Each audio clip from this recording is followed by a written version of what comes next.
What is going on, guys? Jack here, and welcome to episode 44 of the Charge to the Top, who have Hereford FC, and today we will be taking on Cheltenham Town here in League 2. It's a big game for us. If you missed last episode, as always, go check it out. Since that game, which, let's be honest, was an amazing result against Oldham, it's been a bit of a mixed bag, really. You can see we have played a grand total of 7 league games, 2 wins. Not exactly ideal, but 4 draws and just the 1 defeat against Grimsby. All in all, I wish we were doing better. At the same time, a lot of teams have slipped up around us, and as you'll see when we show the league table in the not too distant future, ourselves and Cheltenham really fighting for an automatic promotion spot, and a good result here today at home against them could see us move into those positions. So anyway, since that game against Oldham that came out last time around, as you can see, we started things off with a win against Gillingham, albeit a win by the skin of our teeth. A goal in the 93rd minute by Sambu. I'm going to be honest, it's worth a watch, and it's worth a watch probably in 3D as well. It was a very, very nice goal for him. He came on off the bench and, well, he had the impact that we wanted him to, the striker. We'll see it play out here. Barnby with the ball. Edwards deflected. It's kind of half cleared, as you'll see.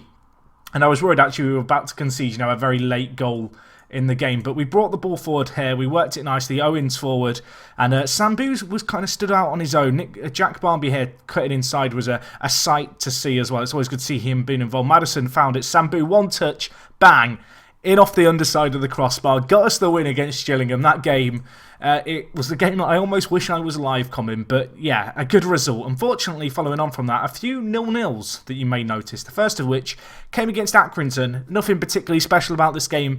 Definitely a missed opportunity as far as we are concerned. Accrington didn't have a shot on target and we dominated the game at home, but alas, we couldn't kind of break the deadlock. In the next game, we took on a struggling Eastleigh. As you can see here, Jack Barnby getting a very good performance. Got the 2 goals, unfortunately, sustained an injury, and it's a bad injury as well at that. You can see the 26-year-old, he's been out for a little while. If we look at his injury, you can see it was a twisted ankle, out for 4 weeks with it. Not ideal, unfortunately not fully fit to play in today's game. But the left midfielder, you can see here, 4 goals and 5 assists in 7 appearances. He has been red hot whilst he's been playing, and he has been a miss. And I think his kind of absence, I guess, was a contributing factor, certainly, into the reason that we have struggled to get goals, which you can kind of see panning out as we go through these games. Anyway, the next game, for a second time in a row, at home, we drew 0-0. This was a really fiery affair. Both teams probably could have had chances to win it. Liam Evans given a straight red card in the 77th minute. Not ideal for him, obviously. I knew that he had a temperamental personality and, well, it reared its head here. It was a very frustrating day for him. Struggled to really make anything happen. In the end, the game finished 0-0. Anyway, in the next game, we took on Tranmere. Another draw. This time 1-1, of course. Tranmere, a very good side, but it was a point earned rather than 2 points lost. They missed a penalty late on. Liam Kelly squandering the opportunity in the 80th minute. Rob Elliott making a second penalty save during his time at the club in this game, and the keeper's been very, very good for us. He's only kept the 3 clean sheets, but he has really, secured some important kind of results, and you've seen in a few 0-0s, he's been called upon and he made some stops, and in that Tranmere game, he certainly earned us a hard-earned point against a team really fighting for a playoff spot this year. Anyway, in the only defeat of this run of fixtures, we took on Grimsby Town. 3-1 it finished. Disappointing. It was 1-1 at a point. The game itself was very, very close. Corey Andrews grabbed his second of the game as we were chasing with 5 minutes left, committing men up the field. And unfortunately, a defeat there, not ideal. And well, you can see here, for a 4th game in a row, we came out without a win. This time against Mansfield. It was a tight game. They pegged us back twice from behind. Sambu, carrying a little bit of an injury, played for us. He had a good performance as well, to be fair to him. Harry Lennon also played fairly well at centre-back, but all in all, just a disappointing performance. So obviously, just the 1 defeat since kind of our last time kind of against Oldham last episode, but it's left us in a bit of a precarious situation here where really we look at the likes of Oldham, who we of course beat, and Newport County. They look like they are going to be 2 teams taking automatic spots now with 5 games left of the season. But, well, with 15 points still on offer, you have to look really all the way down to Tranmere on 65 points, to Cheltenham on 70 points as teams who really should be fighting and hoping to get promotion and secure that automatic spot. We have got a nice little cushion onto Stevenage, which is nice, but of course a defeat here against Cheltenham could see that diminish quite quickly. Cheltenham themselves 3rd in the table. They've gone on a really good rise, but you can see their last few games they've struggled. They've actually, I believe, lost 3 in a row in the league, which really isn't good enough for them. You can see they lost against Accrington, Yeovil and Grimsby, and they are teams that we've kind of played fairly recently. We drew against both Accrington and Yeovil. We, of course, also lost against Grimsby, so kind of weird to see ourselves and Cheltenham as two teams in fairly comparable form going into this. Hopefully we can get a good result, of course. Just the one win in our last 5, not really good enough. And, well, a win here, depending on the Chesterfield result, could see us go into the automatic promotion spots by a 1-point margin. And our goal difference, when you compare it to the teams around us, is fairly healthy. Obviously, we've never been great defensively, but we have scored goals for fun. And, well, we do lead kind of with a slender margin, I guess, over teams around us. As I already mentioned, Jack Barmby twisted his ankle. Just a few other injuries to be aware of. Stephen Payne, unfortunately, suffered a major hip injury, out for 4 to 5 months. That's probably his career at the club done. His contract does expire at the end of the year. John Johnson also suffering from a damaged heel. That's kept him out for a little while, 10 days with that, and that has limited our defensive options.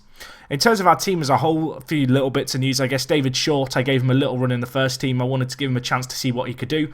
To be honest, he didn't perform as well as I would have liked. The 20-year-old, I played him instead of Mizag. But at the same time, he's a player who's only 20. He's got time to improve. And he's a player who I can't really expect to throw him in at the deep end and expect him to swim. He's going to take some time to bed into the side. But you can see here when we compare him to Mizag, he definitely is an improvement there. And I'm sure that once he gets more natural in that centre-back position, he really can nail that down, the 20-year-old. And he has got some potential as well, of course, to improve. Elsewhere, Liam Evans going on a little bit of a goal drought. No goals in his last 5 games, of course, also had a sending off.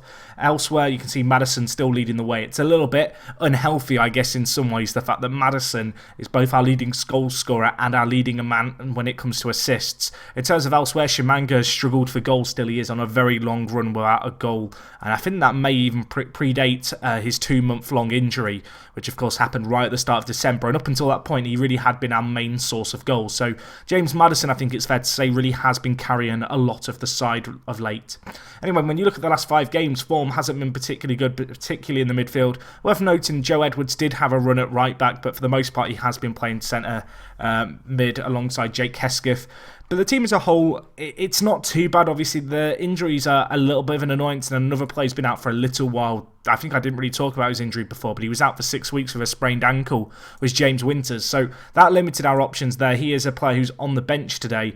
Part of me wants to play him ahead of Ricky Holmes just because he is fundamentally a better winger than Holmes. Let's just do a quick comparison here. You can see he's just better in kind of the winger role, better crossing, better dribbling, physicals that kind of eclipse Ricky Holmes, as it would be fair to say. So we will give him a run out, of course. Not ideal really to have a right-footed player out on the left-hand side, but we'll try and make it work. And, well, Liam Evans, he is going to be playing up top for us today. Hopefully he can give a good performance, of course. A player with loads of potential, championship player in the future maybe, fairly consistent performer, only 19 years old.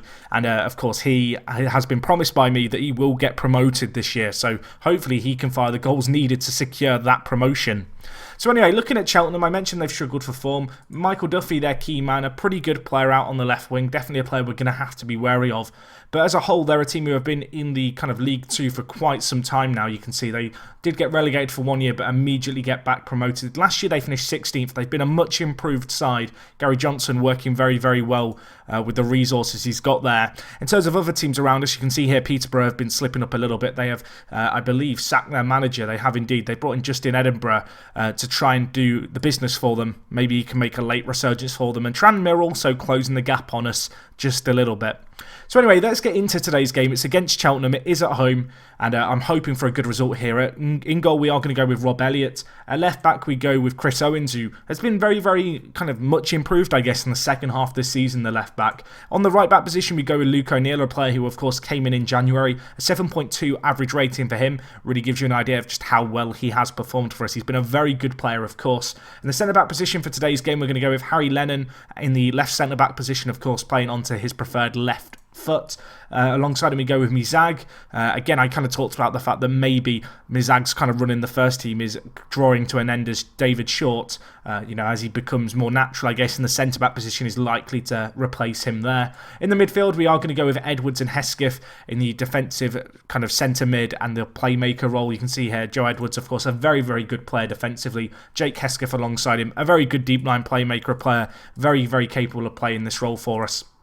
Hopefully he can give a good performance. I don't think I talked about it, but obviously we changed our wide men roles to make them wingers on attack rather than having the inside forward and winger on either side on support. And obviously I mentioned the fact I brought Maddison slightly deeper. Another change that happened with the minor system kind of adjustments was the fact we did bring in Hesketh and Edwards and swap the deep line playmaker to support and the centre mid to defend. So just so you're aware there.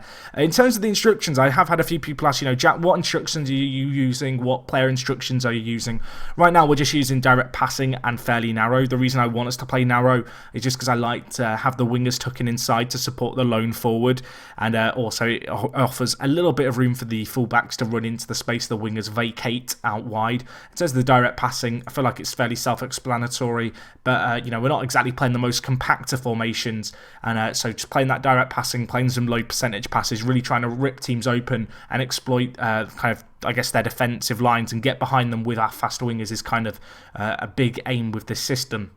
Anyway, looking at the left wing position, as I already mentioned, we go with James Winters there. At right mid, we go with Mayer Waters, a player who had a fantastic run really in February. Since then, form has tailed off just a little bit, but I'm going to stick my faith in this guy and hope he can come good for us, the 20-year-old. Centre attacking mid, of course, we go with really the big player of this season, James Maddison, a fantastic signing he is looking like. Really has been, such a massive player for us this season, and ahead of him, we are going to go with Liam Evans as the striker. I mentioned his lack of goal scoring. Sambu's, chipped in with a fair few goals, 2 goals in his last 5 games. Shimanga, as I mentioned, he's come back from his injury. He's getting a little bit of match fitness slowly, but that injury does seem to have impacted him, that kind of 2-month layoff that he had. And, simply put, he's just struggling to find the back of the net right now. Anyway, looking at the rest of the options on the bench, we've got Ricky Holmes and Anderson as options on either wing. Isaiah Osborne, very good defensive midfielder. Antonio Romano, we can bring on, of course, to be our deep line playmaker. And David Short, I already talked about.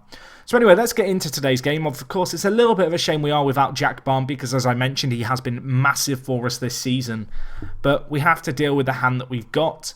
Obviously, it does mean that Winters is going to play out on the left, which is a little less than ideal, but let's see how we get on here. Looking at Cheltenham Town, they're playing a very distinctly un-British system here. They are going to play a 5-2-1-2, maybe a 3-4-1-2. They're playing with 3 centre-backs, which is going to be tricky for us to break down, but they are playing with wing-backs, so there might be options just to stretch them out wide, maybe catch out their full-backs, high up the pitch and hit them on the break.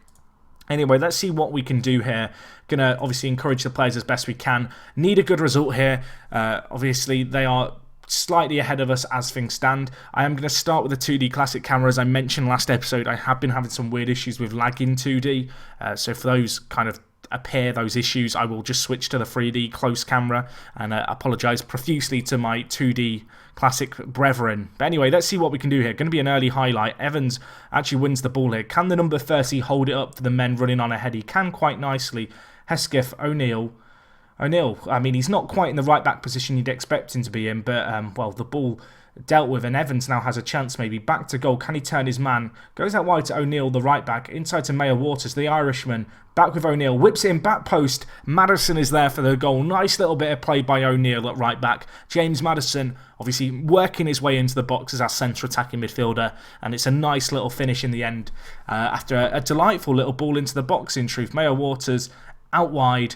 And O'Neill whips it in, and it's an easy finish in the end. It's tucked away, and 3 minutes gone in this game.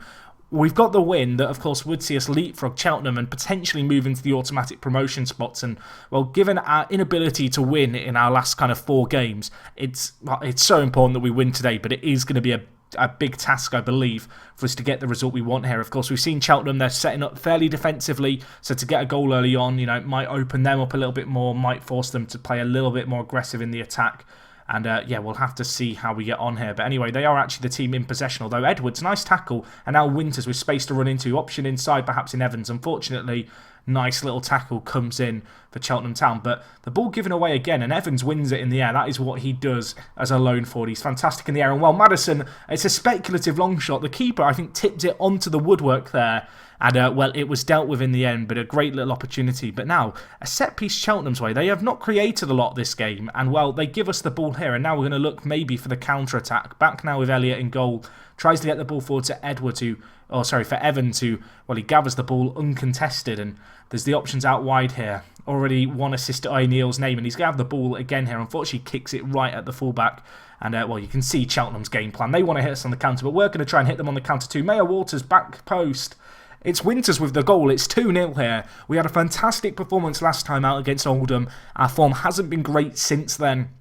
But today, against a big team, it looks like we are getting a big performance from the team. Mayor Waters, nice bit of build-up play, was involved in the first goal, of course, and it's another cross from the right-hand side, this time by the winger. And it's Winters, well, following up, obviously, that kind of play narrow instruction, kind of showing why we play it there. The winger, obviously, able to tuck in on that far post and get to that ball. And, well, we double our lead here. And Cheltenham, they've been outclassed so far in this game. Whilst they have had a fair share of possession, they are yet to have a shot on target. And, well, we've created clear-cut opportunities and we've taken them, and that is really what matters here. Did also notice in the top right, Carlisle 2-0 up against Peterborough. That could be a big result, of course. Peterborough only just behind us, and, well, if they slip up here, that could really help us in terms of our playoff aspirations as a minimum. Oh my god, what has Edwards just done? That is one of the craziest goals I've seen in Football Manager this year. 35 yards out, in off the underside of the crossbar. What possessed him to shoot from there? Why would you shoot from there? Why would you do that? I mean, I'm not going to complain. Crashes in off the crossbar, hits the ground, goes into the roof of the net. He hit that with so much power. It's 3-0 here. I'm a little bit carried away. That shot's taken the breath out of me. I did not expect that to fly in. It came from nothing. And we find ourselves 3-0 up here. Boys, what a performance this is. We've gone into this game, big pressure on us. And, well, at the moment, it's kind of reminded me of the Oldham game. It seems like against the big teams, the players are able to get fired up and they turn up for these big games. Obviously, a team that's lacking a few players. It'd be nice to get Jack Barnby back into the side, but you'd have to say we're not really missing them at the moment, although there is going to be a chance here for Cheltenham. And, well, if they were to score this as they, well, header it narrowly wide, you'd perhaps kind of wonder if they might just have a way back into the game. You know, there's still plenty of football left in the second half. We've got to kind of remain composed, I guess, given the situation. An hour on the clock here, and, well, it is Cheltenham with the ball once more. Grimsby taking the lead against Luton. That game doesn't really have a bearing on our fixtures, so we don't need to worry about that. But there might be an opportunity here as Cheltenham go through with McLaughlin, who whips it into Waters. He missed the previous opportunity. This time he does score. Billy Waters with it, his 16th goal of the season. And, well, 3-1. I still feel relatively comfortable, but at the same time, you know, we have to be a little bit wary, I guess you could say now. I'm just going to tighten us up a little bit. I'm going to tell us to play just a more structured approach, I think. Fullbacks can go and defend. We don't need to commit a load of men up the field at this point. We still have the 2-goal margin. I don't want players floating around too much. I want to limit our creative freedom. Rob Elliott has picked up an injury. It's a damaged shoulder. I don't have a goalkeeper on the bench. I never play with a goalkeeper on the bench in Football Manager. Let's hope that he can play through that knock and it's not a serious injury at the end of it. Of course, Griffiths, still our first choice, still our first team goalkeeper, or a goalkeeper in our first team rather, so we have him as an option. Hopefully that isn't going to impact Rob Elliott's ability to make stops, although it might not even matter. Evans makes it 4-1 here. Liam Evans, lovely assist by Winters out on the right hand side as well. And, well, the finish was nice. The corner initially dealt with well. O'Neill kept the attack alive. Winters' first time ball into the box. Evans sneaks in at the near post, squeezes it in there. And, well, 4-1. Even with the goalkeeper injury, you'd think now that we're comfortable in this game. Part of me wants to sub off Rob Elliott for an outfield player here. The other part of me realises that could backfire horrifically, but I'm going to do it. I'm going to put Short in goal. We have a 3-goal margin. If this is the difference of a week out to, you know, 2 weeks out, and it means that just taking him off here as a precaution is going to limit his chances of being injured, it's probably in my interest to do so. I'm also going to take off James Maddison, of course, one of our big key players. 65% condition for him. No point in risking him. He's our top goal scorer and top man when it comes to creating goals. And, well, the last thing we want is an injury for him in a game that is already dead and buried. And, well, dead and buried is how Cheltenham are going to feel here. Finishes 4-1 at Edgar Street. Fantastic result as far as we're concerned. Very, very happy with that performance. Evans gets the Man of the Match award. Talked about the fact that he expects promotion. He expects us to get in the League One playoffs next year. That was the promise I gave him. And it's good to see that we are going to match that promise if he can continue to perform like that, I guess, because I've just seen the league table. We're up to 3rd, and we're actually a point clear of everyone else. So we know with, 4 games left of the season, 4 wins, automatic promotion is ours. That is the pressure that is on our shoulders going into this kind of end of season run now. It's going to be a tough end to the season, but hopefully we can obviously perform well. Elliot injured, out for the 4 to 5 weeks, so we're going to have to just, send him to the physio. I'm not going to give him injections for 1 game. I do wonder if that could impact us if we were to go to the playoffs, that 4 to 5 week injury, or whether or not he'd recover. I think he might be back for maybe the final if that was the case, but that is a big miss for us, and it is going to mean a lot of pressure on the shoulders of Russell Griffiths to really come up big and perform well for us, of course, hoping he now doesn't damage his shoulders with all that responsibility resting on it. All in all, though, just a very good performance there. Evans impressed for us. He did get a man of the match performance. Of course, this guy, a fantastic striker, loads of potential. The fans love him. I am a little bit uneasy about the fact he does, of course, have, if we just look at his contract here, a minimum release clause of £750,000, because I feel like that could be triggered relatively easily, and as a result it is perhaps in my interest to just try and sign this guy and get him on a new contract if we can, kind of in the summer of this year. But anyway, guys, that is going to wrap up today's episode from me. Just a look at the league table, as I mentioned. I noticed the fact we have moved up now to 3rd. We do still trail Oldham by 11 points. I feel like that is beyond us now. But of course, Oldham, a team we beat twice. In terms of our last 4 games of the season, if we just take a look at them here, you can see we have Forest Green in 18th, Luton in 9th, Plymouth, who have slipped all the way down to 14th now, and Doncaster in 13th. Games you'd expect us to win, but obviously, as we've learned over the course of this year, kind of no game is a given. In terms of Cheltenham's end of season run, just to kind of put things into perspective, of course, they've now lost 4 games in a row. They actually take on Luton, Doncaster, Exeter, and on the last day of the season, they are going to be taking on top of the table Newport County, who may well still have something to play for in that last game of the year, as themselves and Oldham are just separated by 1 point.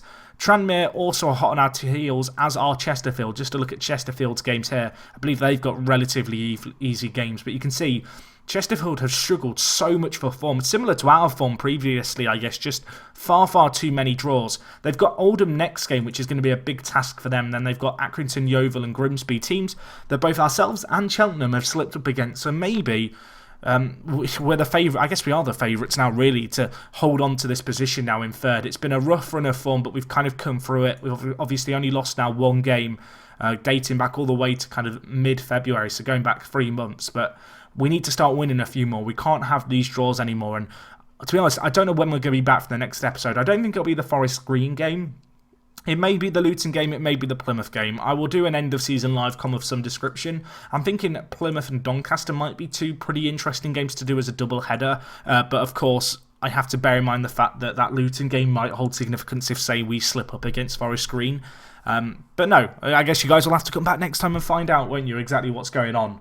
But anyway, that is going to wrap up today from me, guys. Thank you so much for watching, as always. Hopefully you have enjoyed today's episode. Another fantastic result this time against Cheltenham. Hopefully this fantastic fun we've been having in the last few live comms can now carry forward into actual matches, because that really hasn't been the case so far this year.